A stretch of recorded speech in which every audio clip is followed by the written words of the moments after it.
My name is Oscar Lorenzo Olvera Astivia, but Oscar for short makes more sense, and assistant professor in the Measurement and Statistics program here in the College of Education.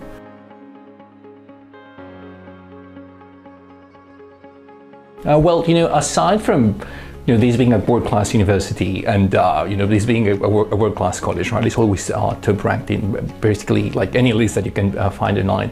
I was super surprised and super happy when I came to interview, because my interview process wasn't the most straightforward. There were a lot of like technical glitches and difficulties, and people were like genuinely interested in being helpful and being kind and everything.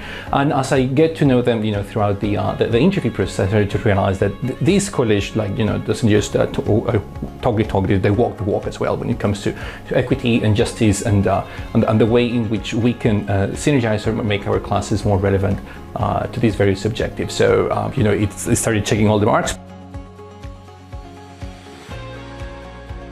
Well, one of the things that I think my personal interest and my professional interest tend to mix quite a bit, because I do genuinely like doing what I do, which is I have a passion for data and data analysis. Like, I obsess over it. I can spend like hours on the census website, like downloading data, looking at trends, looking at patterns.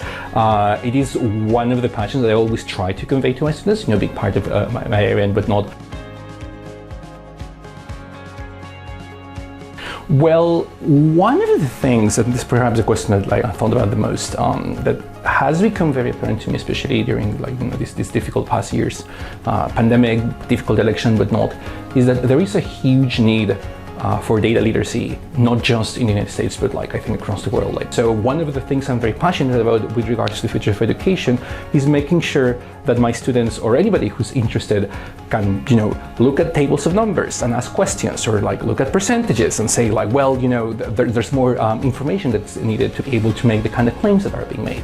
So what I'm hoping would be one of the futures of my research program, my teaching program here in the college, is trying to make sure to foster these critical quantitative skills moving towards data literacy, because it just seems to me, at least the way in which I see the world going, that we're going to be needing more and more of these kinds of skills and not less and less. And obviously, the more you understand these things and the more you can construct an argument or create an explanation about them, the easier it's going to be to achieve goals of social justice, of racial equity and whatnot.